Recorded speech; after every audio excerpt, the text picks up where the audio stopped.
our special guest. It's Martin Valilo. It's investor and founder and owner of the Virtual Pro company from Silicon Valley, but not Russian Silicon Valley, from the Silicon Valley of the US. The theme of the presentation of Martin will be how to commercialize transformational technologies from Russia.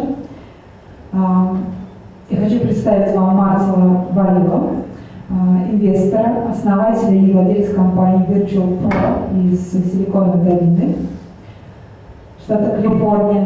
Его доклад будет называться «Как сделать коммерчески успешными востребованные технологии из России». Martin, you're welcome. You can start. Okay. Okay, is this working? Okay. Thank you for giving me the chance to make this presentation. I was here yesterday for the session on IT business and so on, and I asked for the chance to make this presentation because I think it includes information on a new kind of investment in Russia. Incidentally, everybody is talking about the volcano and the disruption that has been created by the volcano. Esther Dyson yesterday was unable to join us because she was flying here from the United States, and all the flights from America are closed. I flew to Moscow this week, but I flew from Tomsk, from Siberia. And so there's no problem flying within Russia so far. And on Thursday, I'm flying to Kazan with a delegation. We're going to be presenting at a venture capital fair in Kazan. And so what will I be speaking about? What was I speaking about in Siberia, in Tomsk, and Novosibirsk? And what will I be speaking about in Kazan? I'm going to be speaking about what I believe is an opportunity that exists here in Russia that is quite unique.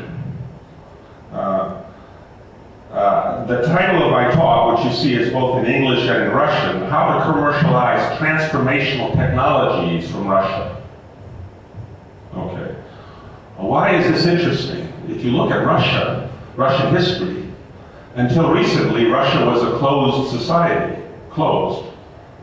A lot of the technology was developed for military purposes, and there was no interest in sharing this technology with the rest of the world.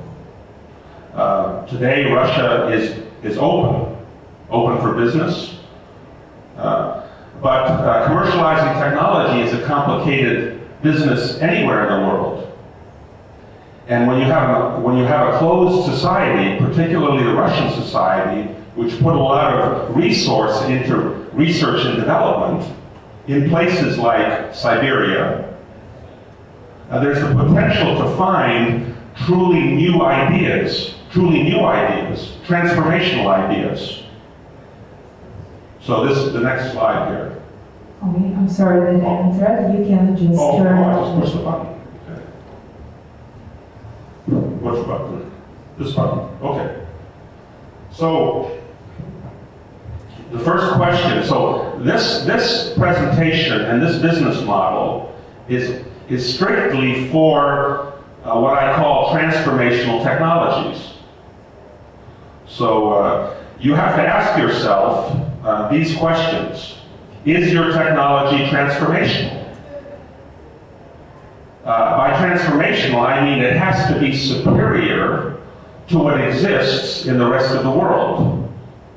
And today, through the internet, it doesn't matter if you're in Siberia, in Vladivostok, or here in Moscow, you can investigate the technology in the world. So through the internet, you have access to understand what existing technologies, what are existing technologies.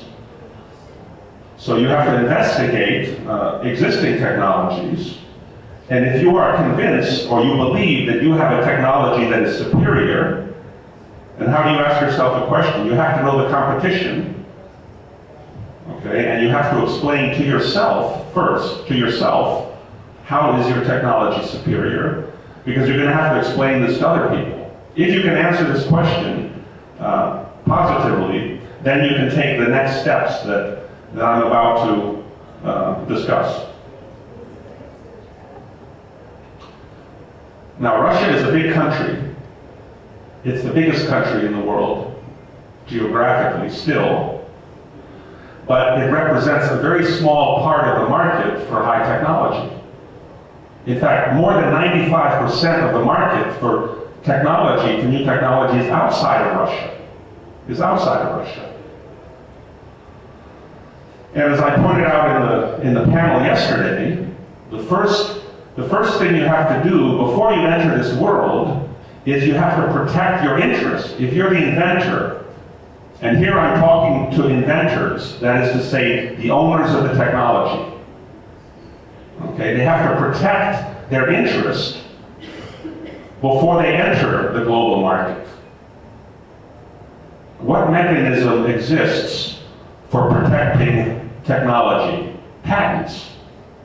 The patent process. And the first question is, well, do you have a patent on your idea? Do you have a Russian patent? But more important than having a Russian patent is having a patent outside of Russia. Why? Because if you just have a patent in Russia, and you don't have a patent outside of Russia, basically, somebody can read the Russian patent, can implement the technology outside of Russia, and the Russian inventor has no negotiating position. That technology is simply stolen from the inventor because there's no protection outside of Russia. So it's actually more important to get patent protection outside of Russia than inside of Russia.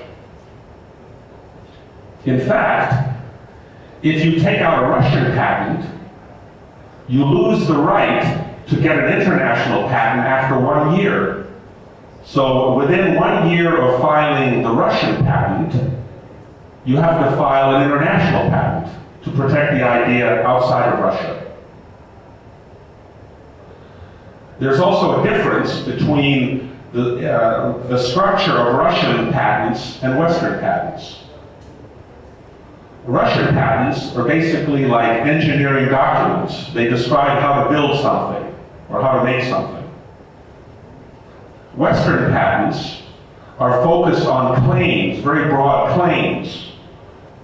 They look at the engineering document as a preferred embodiment. In other words, only one example of the technology. And the idea of a patent is you want to protect against somebody who is through any claim. So a good patent attorney will take an example of a technology and write a patent that has very broad claims, and then you file a patent with very broad claims to the patent authority, and then there's a negotiation between the inventor, the owner of the patent, and the patent authority about which of these claims are recognized. And those claims that are recognized become a part of the final issued patent. So if you start with a Russian patent, there are certain specialists that can take a Russian patent written by a Russian IP attorney and turn it into an international patent, which has very broad claims.